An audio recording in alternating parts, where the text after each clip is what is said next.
Well, welcome to this talk, and I'm sorry to welcome Mr. Alex Mitchell. Alex, thank you for coming. Thank you, John. It's an absolute honour and a pleasure. Thank you. Not at all. The reason I'm sorry is I'm delighted to have you, but I'm sorry that this interview is necessary because you've got really a severe vaccine injury, and this has Yeah. been officially acknowledged, and you've actually got some of the compensation from the government. So you're officially diagnosed as this. But give us a bit of a timeline, Alex. Take us back. Well, if we go back to sort of even 2020, Yeah. the full country, the full world was in lockdown. And we saw 24/7 in every viable media platform that we had to do the right thing, protect life, save the NHS. And we were showing people dying in the street. And I did know everyone else, the first lockdown, I loved it. I was a scaffolder, so getting to do nothing for quite a while. Yeah. Enjoyed my garden. But for the second lockdown, we were classed as key workers. So I worked through the second one. So I saw the roads, the motorways, the empty shops, the empty streets. It was really strange. And to everyone else, the amounts of death that they were showing us globally was going through the roof, and particularly in the UK. And obviously when these answers, the vaccines came out, that we were told, these are the answer. Was there any concern? No, because with government, particularly the government, prime ministers, health ministers telling you these were safe and effective. So that was the sum total of what was going about. And I was asked to go on Saturday, the 20th of March 2021 for my COVID vaccine. And I was verbally told at the time that I may have a sore sight arm and I may have cold flu-like symptoms for 48 hours, which was true. Back to work and everything was fine till the 1st of April, Thursday the 1st of April. It burned in my mind. I lifted something heavy as a scaffolder and put it into place. It should take two people, but being a scaffolder, I put it in, and when I stepped back, I actually thought I'd blown both calf muscles. I thought I'd pulled my calf muscles at the same time. Struggled on for a couple of days, as most of us do. And then on Sunday, the 4th of April, I'd got up and I'd felt tired, exhausted, as if I'd run a marathon, but better. And it had been my daughter's birthday the previous day, and I'd missed it, so I'd arranged to go and see her. And I was upstairs, and I just finished ironing some clothes, because I'm an old mod. I wear shirts and ties. That's the way I go out dressed. And I'd literally just unplugged the iron, and I turned down, and my legs gave way. I collapsed. And I knew instantly inside there was something serious. I don't know why, but something in my head said, you need to stay calm. Unfortunately, my poor wife was downstairs in the kitchen with the door closed, and I had to pull myself down the stairs head first backwards, which kind of made a hell of a noise. As I landed on the landing, my wife was there, and I says to her, I need you to stay calm. I need you to do two things. Phone an ambulance and get me a belt. I'll explain the belt. I think it was too many war movies, John. Too many westerns. I don't know, but at that point I could feel something in my left leg, and that was the first I could feel anything. And something, I don't know, I put a belt on. Did it work? No, it didn't. But the idea was sound. And I don't remember much from that point to coming to in the hospital. I've got vague flashbacks of being in an ambulance. And when I've came to, there's a lady in head to toe scrubs, and all I can see is her eyes, and she says to me, we need to go for a CT scan, and we need your permission. I've signed it. The CT scan was still spinning, and the lady standing beside me, we need to go to theatre, we need to go now. And I said, I take it I'm in trouble. She went, yeah. I said, how bad? She said, the worst kind. All I could muster at that point was, well, all I can do is ask you to do your best. I had to phone my wife and my two daughters from my first marriage and effectively say goodbye to them. Unknown to me, they were in a room less than 30 feet away, being told that there was no hope. They'd never seen anything like this. And if I did survive, it would be highly unlikely, but if I did, it would be from the waist up. They still didn't know what was wrong with me. I spent 7.5 hours in surgery. And when I've come round, it's the same wee lady standing at the end of my bed. And she asked me, do you know where you are? Do you know who you are? And I said, yeah. I said, what's happened to me? She said, we don't know. she's explained we've spent taking some clots out of your legs, and I've said legs because I'm still kind of groggy. And when asked how many clots, she said, oh, multiple. When asked for a definitive number, I was told we stopped counting after 4 hours. It seems that there was like 4, 5, 6 clots forming as they were taking one out. The only thing that managed to stop it was they put me on steroids, and that stopped the clots at source to allow them to clear my system. She said she was happy with my right leg and my abdomen, but they had concern for my left leg, my lower left leg at that point. And that concern went 15 minutes later to there will be an amputation. I asked at that point for some 5-10 minutes just to try and get my head. I'd love to say I got some thoughts in, I didn't. Every thought that I could think of was going through my head, and I couldn't hold anything. Because it's, what am I going to do this? How am I going to do that? What about that? What about this? It's all those things. And they brought the vascular surgeon in, who ultimately was the chap that amputated me. And he's kind of Swiss French. And, you know, and he explained to me there was going to be an amputation. At that point, they didn't know whether it'd be above the knee or below the knee, and explained the differences between both. And obviously, I pushed for the hope that it was a below the knee. And then he explained to me that if it was a below the knee, it would take about 2.5 to 3 hours, because there's more arteries and veins there, and if it was above the knee, it'd be an hour and a half. I asked for a week in the hope that there would be some kind of recovery. I thought I got the week because I asked for it. I've now been told I got the week because I couldn't have survived another amputation at that point. And I spent a full week in isolation. That brings a lot of clarity in your life, shall we say. I spent a long time trying to think about what this means, and we still didn't know what was causing it at that point. And unfortunately, a week later, I was amputated, and it was an above the knee. The surgeon, when he came round, he was just more upset than I was in many ways.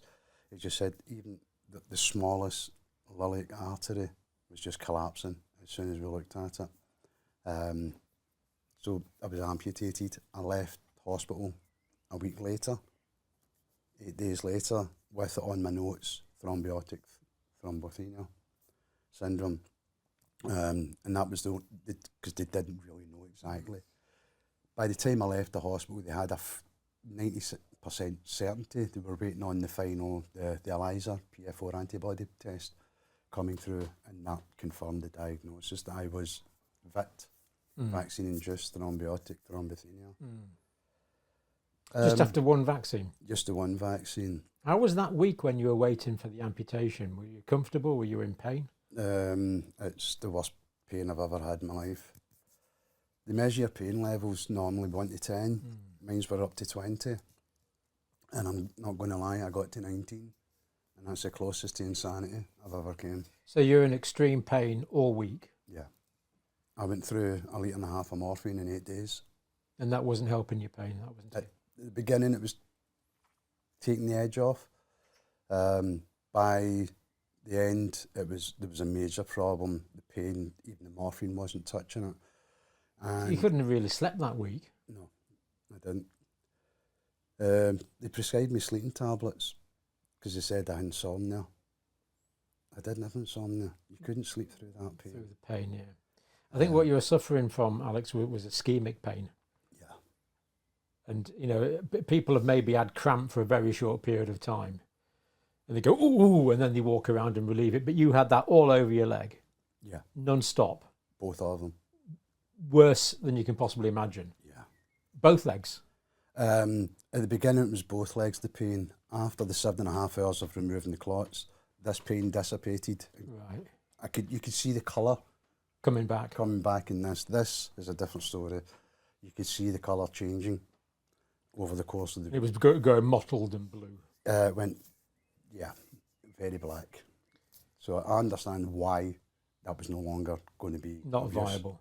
Appalling levels of pain, though. Terrible. Yeah, they used a thing at the end, just before the operation, they discovered an anomaly in my blood, and they had to scrap the 8 pints of blood and make up new blood with this anomaly in it. And the anaesthetist had said this new thing that he'd tried was a nerve inhibitor, where they actually go in and basically localise the nerve. And it's a small flask that's attached to it. He says, I've done it a few times, but none of my staff have seen it. Would you mind? I would like, this is one way we can work your pain. What he didn't tell me was the procedure that was involved. I was in a room, normal hospital room, private room, and when I said, yeah, go for it, because at this point, anything to try and alleviate the pain. And the curtain got pulled over, my bed got pushed in, a big giant TV screen came into the room with other equipment, and about 20 people piled into the room. And right, okay, and then says, what we're going to do is I'm only actually put this needle on your buttock and go for the nerve, and we'll see it on this screen. So I had to sit on my side with my ass out to 20 people while he put this needle in. It was very interesting because you could actually see it on the screen, and very thin hairline. He said, can you see that? And then he points to a wee kind of cluster of whiteness. He says, that's the nerve, I'm heading for that. I never felt any of this pain. The needle must be about that size. And then when he touched it, it's like the old electric lighters, the old shocks. That's what it was like, my whole body jerked. And then he did something, he said, where's your pain levels? Now at 19, we went down to 5. And within 2 minutes, it was 2, then gone. And that worked for about 8 hours. And either I moved or my body became adapted to it. It stopped working. And at that point, the operation had to go ahead because I couldn't take any more pain, to be honest with you. And after the amputation, did the pain go after that? Most of it, yeah. After the amputation, the pain was most... You've still got post-operative pain, of course, from the fact that someone's cut your leg. Most of the pain was post-operative, if I'm thinking about that. Yeah, nobody's ever asked me that question. Okay. But thinking about it, that pain that I was in was gone. And this was just more post-op pain. Because I was in a gym within 8 hours of being amputated. Good. I think that was more to do with the fitness levels that I was at, being a scaffolder. We think that's what saved me. Yeah. Because the doctors have said, we still don't know why you're here. Mm-hmm. As in why you've survived? Yes, we still don't know how you survived.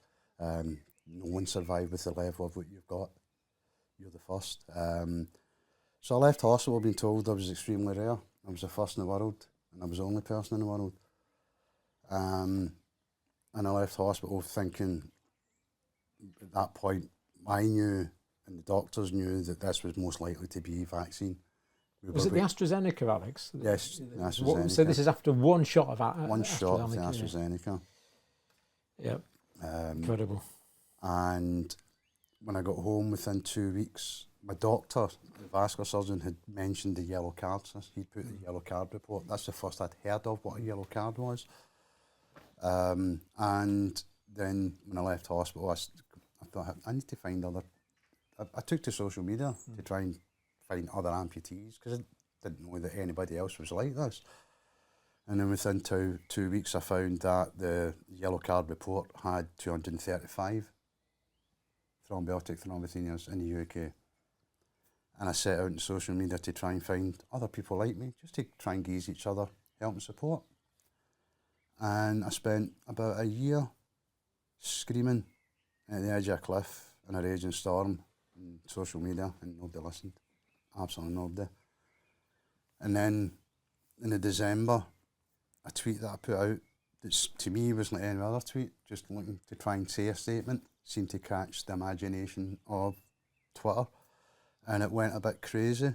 And that took me to about January, February.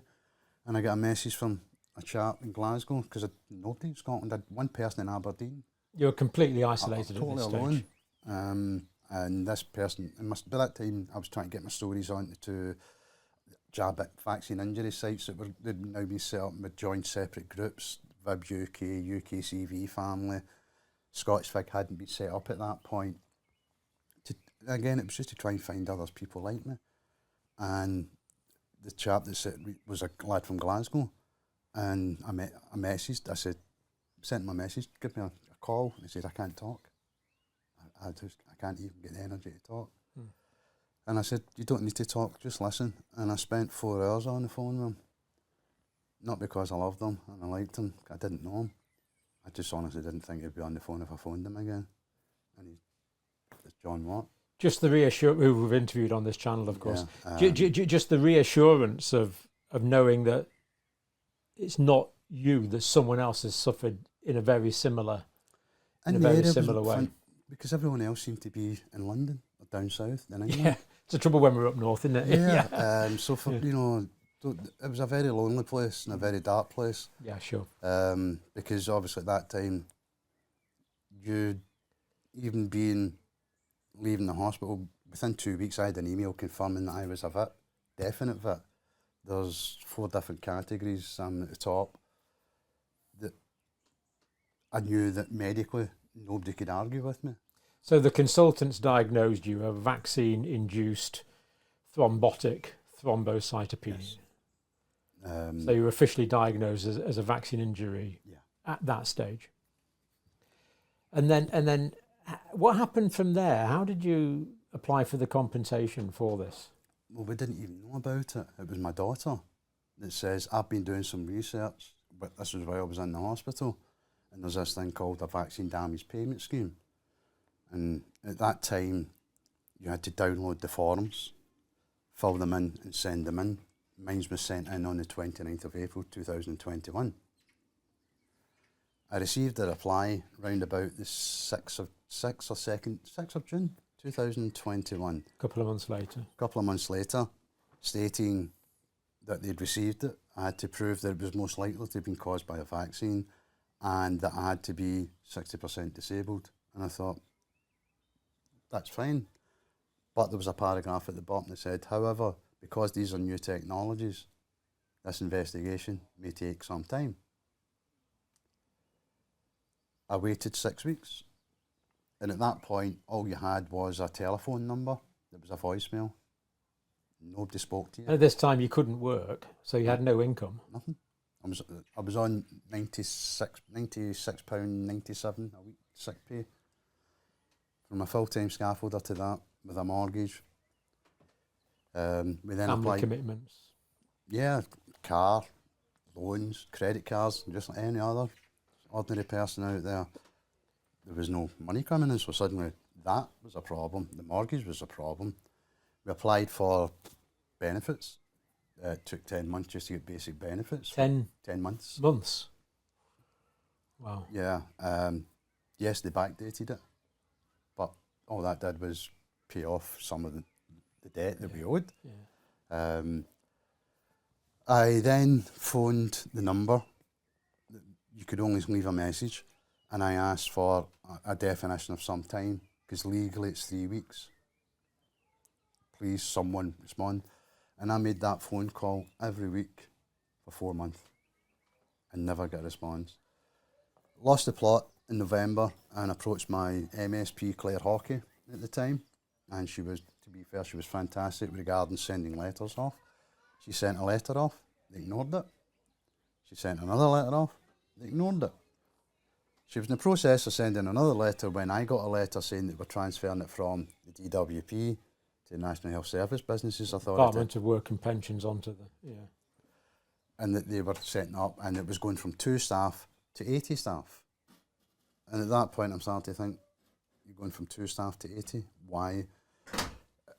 And over that time, I've started to meet up with other people who'd also put in. Heck of an increase, 2 to 80, isn't it? It's an extra 78 members of staff. So you're starting to go, hold on, where's the numbers? And that's when a wonderful lady, Sheila Ward, she lost her husband. She's part of VIB UK, started doing the freedom of information to the government. And that's how we now get all the figures that we have now. These are the government's own figures.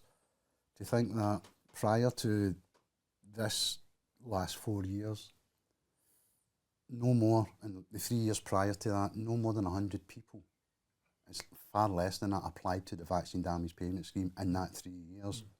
In the previous 3 years for the pandemic, it's 11,427 have applied for it. Those numbers don't lie. That's, you know, we talk about the yellow card system supposed to be a signalling for the medical profession. Yeah. I question the fidelity of the MHRA, what they do in it, given that I'm supposedly the first living person to survive with it, the first to be acknowledged by the UK government, the first to be certified by the Haematology Task Force. Why didn't the MHRA take an interest in cases like mine? So you've been diagnosed by the haematologist, by the surgeons. There was no ambiguity about the diagnosis. You were a clear-cut vaccine-induced injury case. Yeah, and eventually after 15 months, on the 21st of June 2022, I received a call from the Vaccine Damage Payment Scheme to say that I had been awarded it. I didn't jump for joy, I'm not going to lie. The first thing I said was, can I have that in writing? Yeah. I got the email and I then asked who else, how many others had been paid out, and all I was told was that you're not the first.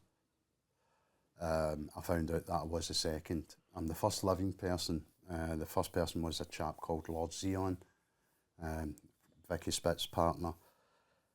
And now when I look at the numbers and the journey that I had with the Vaccine Damage Payment Scheme, and the reality that you find out that historically it's never paid out more than 1.7% of awards. So 98.3% of those that apply are and rejected. not getting it. Yeah. That's not a fallback system in any way, shape or form. And to put it that way is misleading because they say this is what's going to protect you should it go wrong. Well, it doesn't really, because 98% of people that apply for it don't get it. And they call it a compensation scheme. It's not. It's an award scheme. It's a one-off award scheme. There is no... The only criteria is you have to prove it was vaccine-related or the medical product, and you have to be 60% disabled. There is no maximum amount, no minimum. It's a one-off payment. You'd think it would be fantastic, £120,000. Sounds a lot if you say it quickly, but when you consider you've gone, at that point, you'd lost 4 years of full-time income. Yes. You know, and then if you work hard, you could maybe make a quarter of that in a year. So it's all they did was pay you 4 years payback, really. Oh yeah, all I did was clear my mortgage, save my house. That's all that did. Yeah. And that's the bit that's wrong. You know, I've had to deal with so many psychologists and psychiatrists officially in capacity because of what's going on, and all of them have said the same thing: we can't help you because we're trained to deal with your trauma. You're not dealing with the trauma of losing your leg. You're trying to deal with the trauma of how you've been treated for 3 years. And that's the bit why I do a lot of what I do. I'll go into the streets all across the world if I can. We need to stop this happening to ordinary people. Saying that there's help there when there's not is not right. And the fact that if I was at the if this was only me, John, this is a tragedy in its own right. Of course. It's the fact that there's 445 of me just for fit, 81 fatalities, never mind all the other autoimmune, because this is an autoimmune condition. This is in my blood. I've spoken to Professor Scully, who was certified fit as little as 4 weeks ago, and she gave us a bit of hope because nobody's doing any study on us. There's no research being done on us. You'd think it's just bizarre. We've got a new pathology here, and no one's doing any research on it. You'd think researchers would be clamouring, champing at the bit to research this. Why not research that condition to find out what caused it? I mean, I assume it's because researchers tend to do what they get paid to do, and that the funding hasn't been put in place. This needs looked at as a matter of urgency, I would have thought. I've been asking this question more and more recently, but I've been saying it for 3 years. Why are we not being properly looked at? And why are we not being properly supported? I mean, are you part of a research programme at the moment? No. Not one single medical profession has ever reached out to me to say, can we look at your case? Is there anything we find out? What I can say to the British public is, this is not anything to do with me or the other 445 classified vets. That's been made clear. It's not to do with us individually. This could have happened to anyone. Yeah. So it's not individually genetic. We thought it possibly could be. You know, they're saying we're rare. Well, they stopped testing for it. Unfortunately, it's not that rare. But what is fairly rare is people getting the payment. I think as of last week it was I think it was 67 people had been given the payment from the government as of last week, I think. The actual true numbers are there's been 163 awards. Oh, has there? 158 of them are for AstraZeneca. Right. They're not all for deaths, and they're not all for VIT.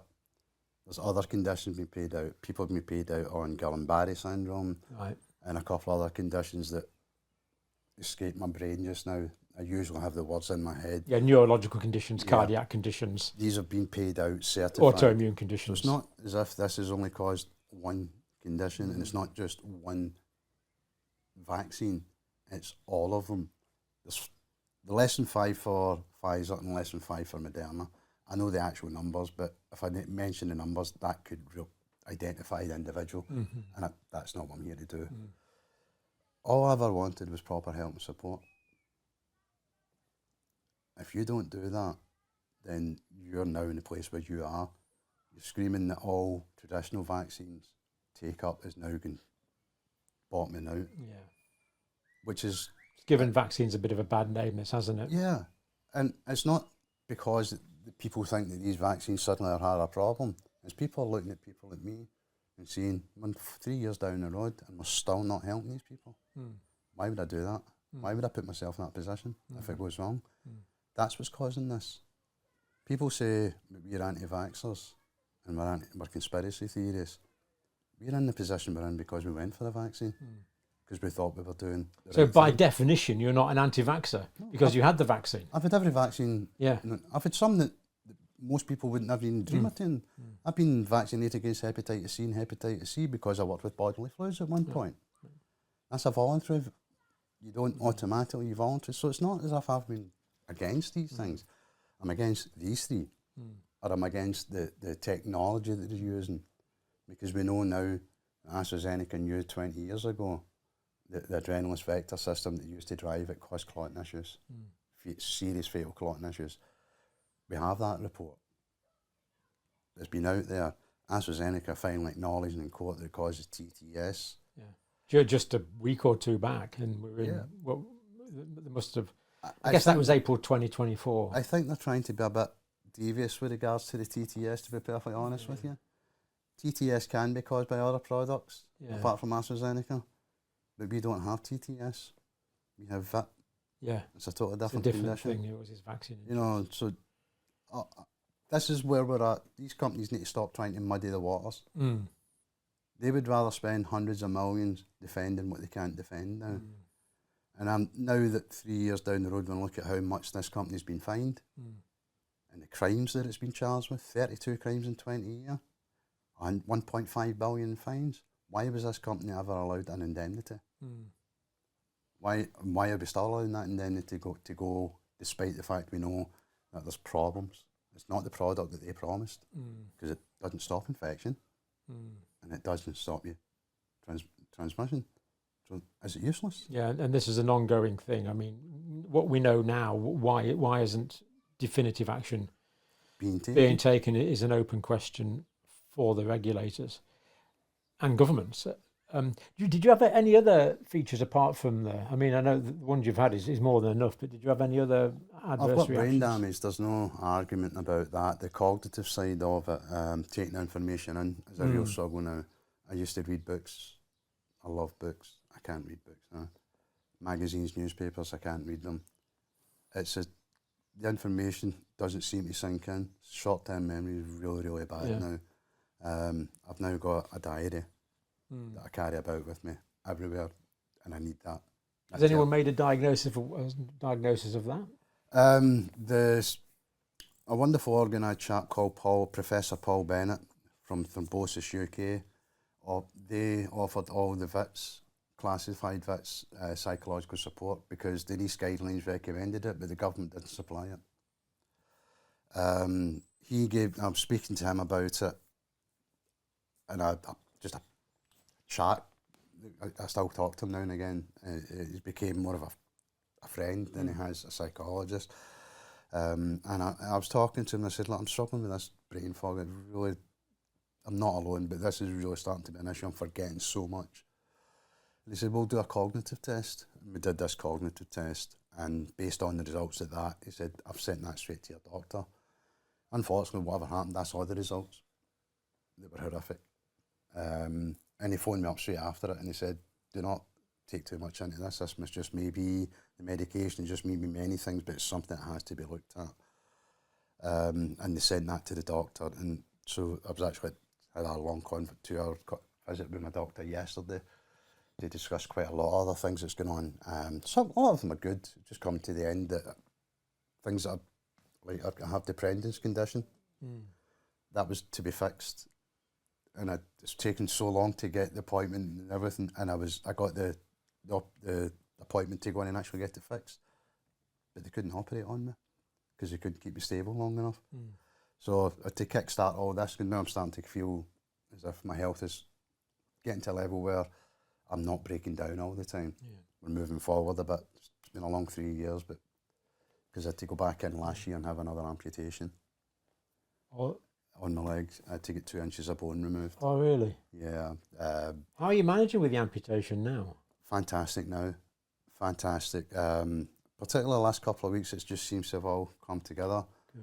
The only problem I've got is because I've been sitting for the better part of 3 years. A lot of my tendons and muscles. You lost a lot of fitness, flexibility. So trying to get my hip to flip, because every time you take a step, your hip kind of automatically flips. You've got a little muscle that allows you to plant your heel to make sure you don't lose. My brain had forgot to switch that muscle on. So we've got there now. The first amputation after about 6-7 months, we think the bone come off the muscle, and it basically pushed the femur bone to the extreme, and it hit the internal scar tissue, and basically I was in pain 24/7 for 2 years, John. Awful. We knew that the only answer was an internal operation, but at that time they didn't think they could keep me stable long enough to do the operation, so it was kind of, and I was now starting to, up to about March last year, I was starting to realise and recognise that, or trying to accept, there's a real possibility you're going to be in a wheelchair for the rest of your life if this doesn't work. And I spoke to my vascular surgeon, and she explained, fun enough, it was a lady that saved my life that day I presented. She said, look, this is very, very high risk, and there's absolutely no guarantee of success. I cannot guarantee that this is going to work. It's up to you. I'm prepared to do it if this is what you need to do. I thought I had a couple of weeks. Unfortunately, I got 4 days. I got a notification 3 days later to say, could you come in on the Monday, the bank holiday? You took another couple of inches off the bone. Yeah, and that has made a massive difference. Unfortunately, that meant going back to the very beginning. Of course. For rehab. So I'm now at the stage where, I'm getting the use out of this, the prosthetic leg. Am I as comfortable with it as I should be? No, I'm still a bit very much like Bambi and ice, but that'll come. For me, it's a huge success because I couldn't even put the liner on. And it's taken the pain away. Yeah, which is massive. That pain was a different type of pain because it's constant. For 2 years. It's like walking in needles, and if you move the wrong way, it's like chipped glass. Yeah. But that's gone now, thank you. Yeah, that's gone now. Have you had any other blood clot problems apart from the legs? Was it all? It's just the legs. We're waiting on a further scan on this because they've accepted with the amount of, when the calf's exploded, what they think is that that's basically lots of micro clots, small clots, just all the too much pressure exploding. They think that's flushed out, but the damage to the interior walls and linings, things like that, has been done. I mean, it's classic mechanism of damaging muscles. It's called compartment syndrome. Yeah. That's well known that it can cause muscle damage. Other than that, I get cramp in this very often. They do pulse tests on me. Yeah. At the hip, it's there and you can feel it. At the knee, it's very faint. There, it's almost non-existent. So you've got reduced. You've got basically what we call peripheral vascular disease. This leg is cold to the touch all the time, even if I'm in shorts. I don't feel it cold, but other people go, "You're frozen. Yeah. I'm okay. Just Of course, the other thing that's fairly ominous to me is you were able to make the application for this compensation payment because for the vaccine injury compensation scheme, you're able to make that because thankfully you're still with us. Yeah, that's the only reason. If you weren't still with us, which is unthinkable, but some weren't, and they were... Many aren't, and I think that's the bit that drives me forward more than anything. Is that when I open my eyes after the 7.5 hours, the vascular surgeon says to me, "You really shouldn't be here." Yeah. So you kind of feel an onus, almost a responsibility to represent those that are no longer able to represent themselves. Yeah, it's a voice for those that don't have a voice anymore, because I was so close to being one of them. Will this ever be over for me? No. Too many memories, too many deaths, too much pain, too much hurt. And I don't mean just to me. I mean to so many decent, ordinary people out there who believed that in their government and their health system, and they believed that they were doing the right thing. To be treated the way we have been treated is beyond anything that should ever be accepted. And the trauma of the pain, and the trauma of the disability, and the trauma of having an amputation, the body image implications, everything of that. All of that. I'm an old mod, as I said. I wear 3-piece suits, shirts and ties. So you weren't a rocker? No, pocket watch. I've got a 53-year-old classic Vespa sitting there that's Fantastic. ready to go. Yeah. I've always been in the scooter scene. I've always been a mod. And I've always had this attitude of that part of being a mod, I made a decision when I was 17 that, the clothes, the music, the scooters and the dancing are a part of it, but that's the ego side. But if you're going to dress to that standard, then you should not everything in your life try and be at that standard. And I say this a lot. I set my morals, my standards, my ethics, my principles when I was 17 of the type of man I wanted to be. At the age of 56, I got there. I'd done everything I wanted to do. I'd been in a band. I'd been in a band that headlined a scooter rally. My favourite scooter rally. To do that kind of thing, there was many big things that you took. So I've done a lot, and I'd got to that place in life where I was happy being me, content, being the type of man I is. You took that away from me. Yeah. You don't get to do that and walk away. My mother called me the most thrawn, stubborn, awkward bastard she'd ever clapped her eyes on. And that wasn't always said with love. She's no longer with us, and she worked in bars for 60 years. So I'm going to say she knew what a bastard was, but more than anybody. She was a tough cookie. Yeah, sure, yeah. Oh, I never won an argument with my mother in my life. She had a very high IQ. She was the dux of her school, but she ended up bringing 5 of us up on her own, and the only job at that time that allowed her to look after us was in a bar. So she saw the hard side of life, and I've accepted that she was right, because that's what's got me to here. And it's sheer determination. Yeah. I know exactly what I am. I know exactly who I am. I think that's what's wrong with a lot of people. They don't know how strong they are. And I remember saying in the 4th of April, after being told that there's going to be an amputation, I said to myself, you're going to have to be really strong, really, really strong about this. I've always been a kind of strong, positive mental person. And I refuse to allow this to change me as a human being. Yeah, it changes the physical capabilities I can do, but it doesn't change what's inside. And I refuse to let that happen. So if I then sit in the corner feeling sorry for myself because of what's happened, and yeah, it's heartbreaking, it's horrific. I've cried more tears than any man should ever do. Of course. But I would have been a complete and utter hypocrite, because I've always said the only limit to where you go in this life is you yourself. And if I sold out my moral standards, ethics and principles, I don't want to be here. So, no, I ain't going to sit in a corner. I ain't going to be quiet. Yous have done something wrong here. Yous didn't put anything in place for people like me. that's unforgivable.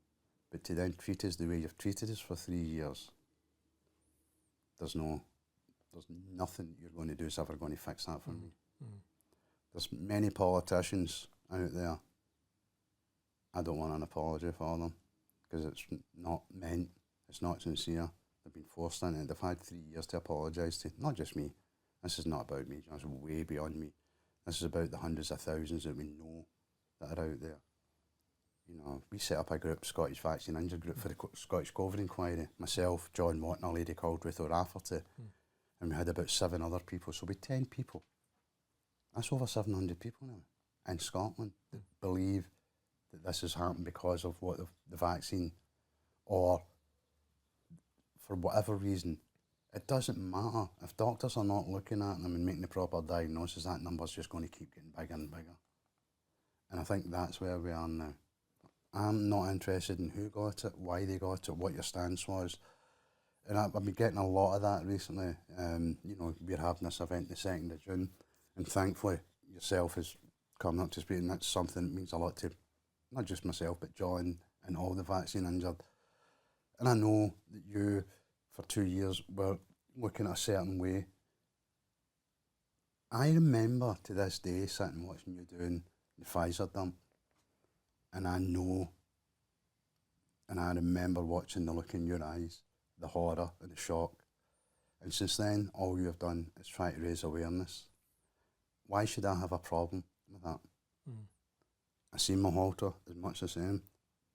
What I do have a problem with is doctors who told people to be dragged out their houses, or to lose their jobs, or to shut their freedoms down, or abused people. That's a different story, John. And to continue. If someone's halfway down the road, we all make mistakes. I took the bloody thing. So I don't shout at anybody else for taking it, and I wouldn't do that. This is way beyond who's to blame at a general level. We know where the blame lies for this. We now know that this was not a medical decision, this was political. So therefore, should the government be responsible for it? Yes, they should. Ministers said things that they knew were not true, because we now know. If had they told us what they knew, we wouldn't be in this mess. That's what we're asking for, isn't it? Give us the best possible interpretation of the evidence at any particular period of time. And, you know, I changed my view when the evidence was presented a long time ago. Not quick enough. But why aren't other people going with what is now patently true from the evidence? This is the question that's really hard to answer. And this is why we're doing this interview, really. And my doctor had a conversation with my GP yesterday. This is the first she's actually saw me in 2 years, because she can't really do much for me. Everything's got to go through hematology or vascular. You know, it took me 2 years to get the authorisation to go to a dentist. Not to get operated on, just to go and see the dentist. I've now got authority that I can go. Now I'm trying to find a dentist that's going to work with my condition is another story, because I've got a huge damage in my mouth. All my teeth are destroyed. Whether that's the condition, the medication, whatever, we don't know. But because of your blood clotting issues, you need someone who's obviously got some expertise in managing that. They've got to liaise with haematology, because they can't take me off. They can take me off my thinners, but there's limitations to it, and time spans and things like that, because that's what we had to do for the second amputation. We're not rare. All we are is ordinary human beings that we put in a horrible place. We're not special people. The only difference between me and most other people is that you don't know how strong you are, that's all you've got. I do know how strong I am. I'm really hoping not to have to find out, but it's impressive the way you've responded. Well, this is the nice side of me. Well, there is a scaffolder side of me. He comes out quite a lot. Show me respect, I show you. Treat me the way I treat you. I'll treat you the same way. If you're treating me to the scaffolder, then there's a reason why you're speaking to the scaffolder. Yeah. And I don't make any apologies for that. No, absolutely. What you see is what you get. I'm honest, I tell the truth. And people will see that. People will see that on this. I hope so. I just want they will. This to stop. What medication are you taking now, Alex, as an ongoing thing? I'm on Vaccination. I'm on aspirin. That's like a modern warfarin type yeah. thing. Yeah, blood That seems to. That's one of the. Most of us seem to be on that. Yeah. I I think they call warfarin Coumadin in the States. But you are on the modern version of that. It's a modern version, effectively. That and baby aspirin. Yeah, I'm low dose aspirin. Yeah, amitriptyline, gabapentin, pregabalin. So those are the three things that can help with the neuropathic pain, aren't they? Yeah. Are they working, or they do work to a certain extent? The still problem getting some pain. I'm not. I'm okay. It's more to manage the phantom side of it. Yeah. The symptomatic thoughts that are still there. Yeah. And so you can still feel your left leg. Yeah. The phantom limb stuff is very, very real. Luckily, I only get the symptoms. So if you shut your eyes, you've got two legs. Yeah. Yeah. It's weird, isn't it? I've had itches. I take cramp in a calf muscle. I've not got. Yeah. That is an incredible mind melt. Yeah. I had an itch there for 3 weeks. Yeah. Knowing that there's nothing in this world's going to get to that itch. No. And of course, you don't want to be on amitriptyline and gabapentin and all these things long term anyway. They gave me. I'm on them. I'm still prescribed them. They're mostly used for antidepressants, but we're not on them for antidepressants. Although we're classified as PTSD, we're on them for the known side effects because they're muscular release relaxants, and they do work. They do help. Mm-hmm. I'm lucky, as I say, I just get the symptoms where I feel it's there. I get itches and cramps and things. The syndrome is where the body, I think, usually remembers the trauma. Caused it. It often remembers. I don't. Often these things are worse because you've had the pain for a week in that leg. Then that can make it more difficult for your body to adapt. Yeah, because your body remembers it. Your body kind of remembers the pain. Signals that it was getting. Exactly. I'm quite okay now, pain wise. The only thing I do get is I think it's always going to happen is because the bone's now shorter than anything supporting it. When I'm doing that, the bone's coming up through here. I see, yes. So it's coming up through the muscle. Yeah, that couple of inches would have been good, wouldn't it? It made a massive difference because I couldn't even take a step. And now the ultimate goal is to get me off sticks altogether. Yeah. At the moment, I'm more like John Wayne walking down than I'm John Travolta. But we're getting there, and we just keep going until such times as they say, well, you're there or you're not there. I don't have any sort of other than getting this new knee joint, which what in my head is the one that's going to allow me to get back on my classic scooter, because I've had it for over a year and a half, nearly 2 years, and I haven't driven it. And for somebody who spent pretty much every day on a scooter, even going to work. For those of us who ride bikes and scooters, there's nothing quite like two wheels, is there? No. People said, do you not like motorbikes? I went, yeah, I love motorbikes, but I don't like driving them. Yeah, yeah. You know, I like somebody else. No, you're a mod. You're a mod through and through. That's fine. To me, it's not about the speed. No, of course not. It's about looking as good as you possibly can as you go. Yeah. And I don't think the mod's ever going to leave me. That's fine. You know, it's that. That's fine. It's a way of life, and it is a life. Yeah, yeah. And people say to me, it must have changed you inside. Of course, it's changed me inside. Yeah. I don't trust MD anymore. And that's probably the bit that really hurts me. The lack of trust is a big, big thing that this whole few years has brought out, isn't it? It really is. For me, I couldn't understand why we were put where we were put. Yeah. You know, we were put in this no man's land, that we were getting it from those that were very pro the vaccine's the right thing because we were talking, I love a vaccine. We were getting it from the severe, extreme anti-vaxxers because we took a vaccine. And then we get labelled as conspiracy theorists and anti-vaxxers by government and mainstream media. That allowed the whole world to attack people like me, John. The abuse that I took for a year was disgusting. But the difference is, I'm a scaffolder. You can't abuse me. I've got mates that'll say fathers. Still unacceptable. You know, it's that attitude. Still outrageous. Yeah. You know, and that allowed people to come and say things to people like me. I'm a different individual, but we have lost 16 people in the last 3 years because they just couldn't take it anymore. I don't judge these people because I've been where I've been. And so you've been in the darkest place you can imagine. You've got no idea how dark it is. And all I say to people is, you don't know how strong you are until it's all you've got. And always remember, see, in the darkest dark of your darkness, you are the only light in your darkness.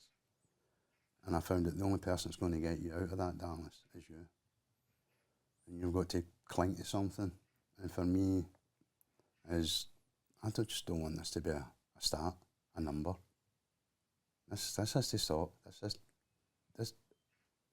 Again, if it was only me, yeah, I'd be upset and I'd be really angry that I'd been treated the way I've been treated. But it's the fact that there's hundreds and hundreds and hundreds of me. Yeah. And many of them don't have the energy, the strength, the health, or even the oxygen. The sheer determination. To stand up and say, I want help, I want support, this is wrong. So this is for them. There's no amount of money going to get me a leg back. No, of course not. So it's not the money is necessary, but at one level, the money is an insult. I've got to live. Of course, yeah. And we've went from, as a scaffolder, it was a half-decent wage.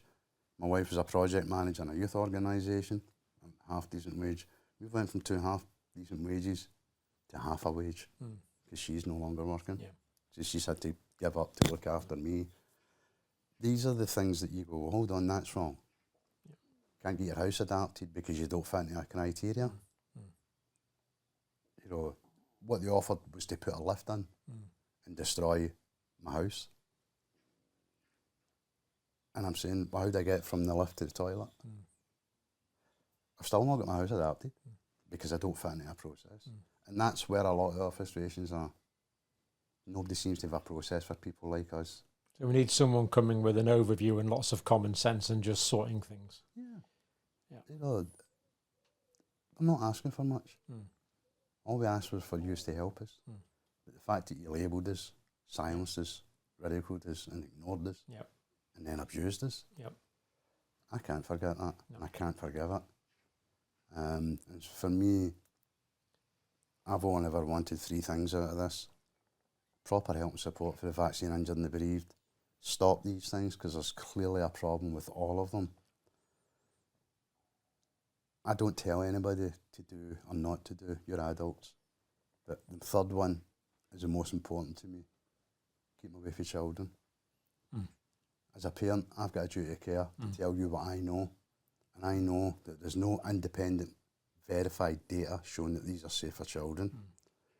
Your government will not support your child for life should it go wrong.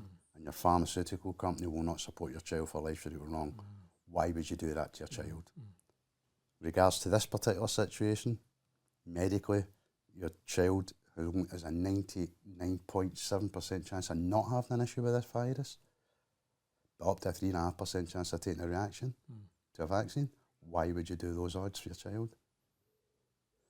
It's not about that. This is purely about common sense. You're an adult democracy. If you decide that you want to still take one of these things, I'll stand beside you and defend you with my last breath, because that's democracy. But children, that's a different story. I can't save you, and I'm not here to save you.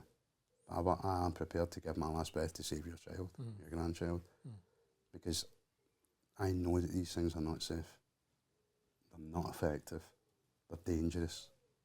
They don't stop what they were meant to do. And for the first time in history, medically, we're asking people to take something to protect everybody else. Whereas historically, everything you've ever taken has been to protect you. Well, we've tried it your way. We tried to protect everybody else. It cost many lives. It's caused so many damage. It's destroyed so much globally, industry-wise. Let's never do it your way again. Alex, not an easy topic, but you've Thank you. gone through it nobly, and we appreciate it. Thank you very much. I appreciate it. And I look forward to June. Absolutely. Yeah. 2nd of June. Yeah. Glasgow. Maybe take. The, Hopefully the links will be there. Still tickets left. Yeah. All money goes to the vaccine injured. None of the speakers are taking any money. I think shows you why things like this should be a success, because there is so many people out there that struggling just to get an acknowledgement or help, and we have people that are helping. I'm not saying we're curing people, but we've got something that's going to put you in a better road than where you are just now. Yeah. And at least you've got somebody that understands and listens to you. Without that, you're sure this is not in your head. Yeah. So Glasgow, 2nd of June. 2nd of June, yeah. And forward to it. it should be very interesting and interesting people to talk to. But for now, Alex, you've had a hard afternoon. You've had a hard trip down. Thank you for coming down, and thank you for sharing your suffering with the world. Thank you so much, Sean. Much appreciated. Thank you. Thank you. Thank you. Thank you. Yeah, God bless you.